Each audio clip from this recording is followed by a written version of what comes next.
Hi, this is Jay, and this video is about the statement that I made yesterday and this morning. I am, therefore I am. So I'm going to get into this and explain what it means and whether it's true and so on. So I'll start with the statement that all of us are most familiar with, and that is that I think, therefore I am. So a lot of people, thinking people, intellectuals, whatever, take that to be true. I think, therefore I am, and further say that this is what separates us from the animal kingdom. So I think, therefore I am. If we look at the statement, right? If you say I think, therefore I am, you're essentially saying that thinking is my nature, is my true nature. Because you're saying I think, therefore I exist. So if I didn't think, I wouldn't exist. So let's consider an example of an attribute of some object that is its nature to see what the relationship between the two is, and basically what that means. So let's take the example of fire. So the most obvious attribute of fire is heat, right? So heat is the nature of fire.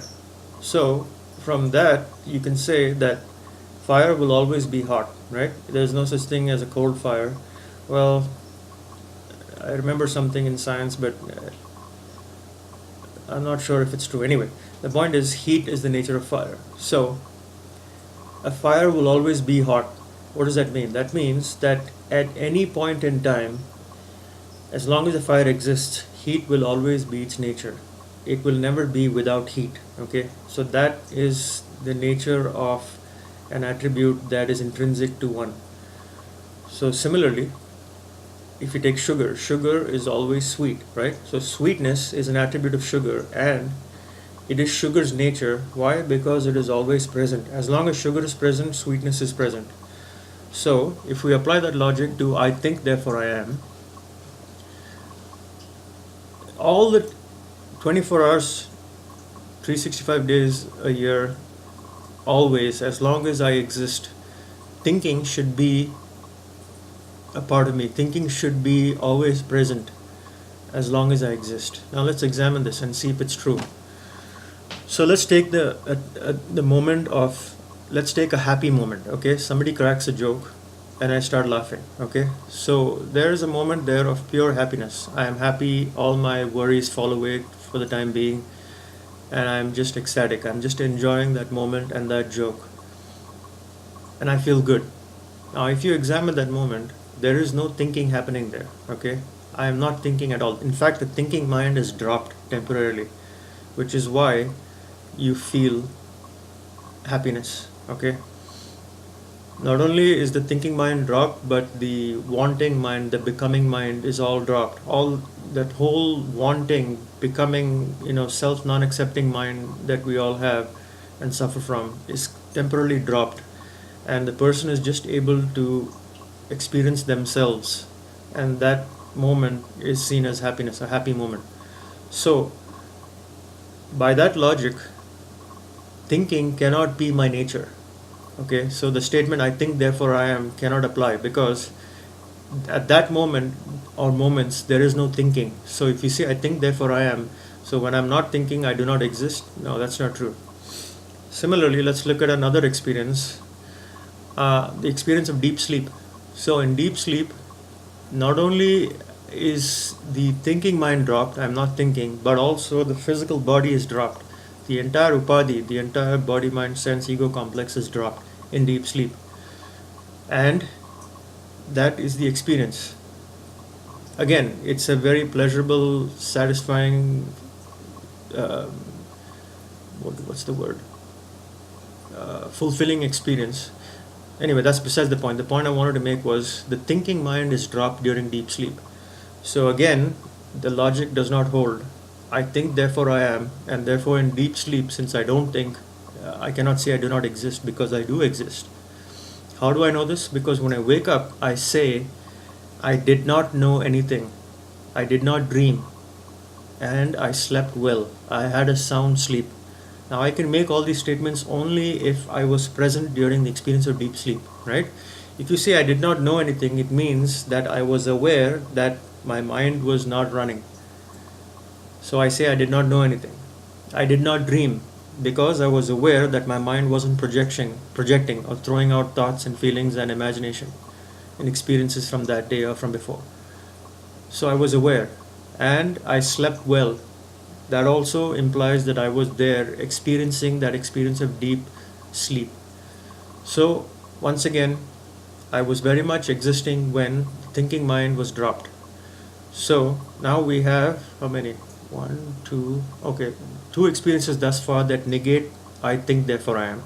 There's a third one. When we do japa, which is chanting, right? I covered that in a separate video. I think it was the one about how to slow down excessive thinking. So in that, I spoke about japa or chanting and how it's used to slow down excessive thinking.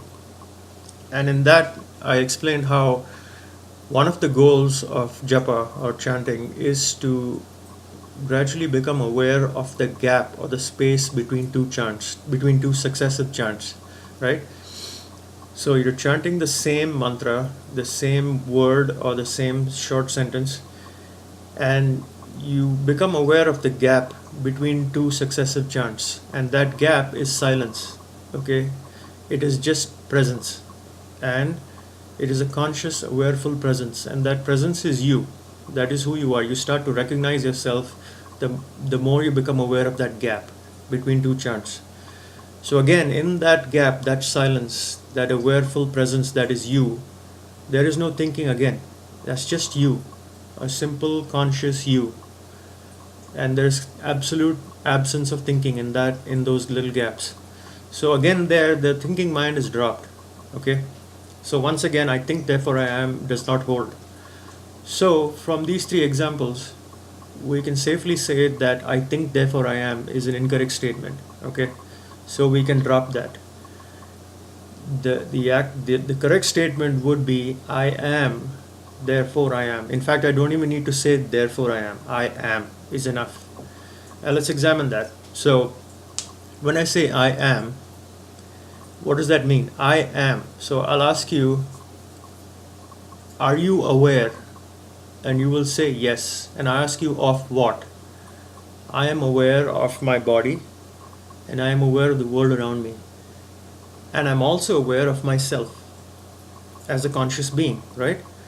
So I am self-aware and I'm aware of the rest of the creation.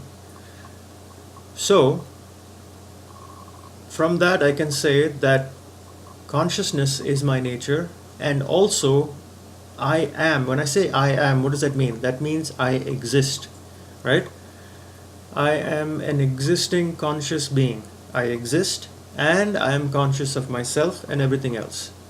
So these are two attributes I can draw from that statement: being and awareness or consciousness.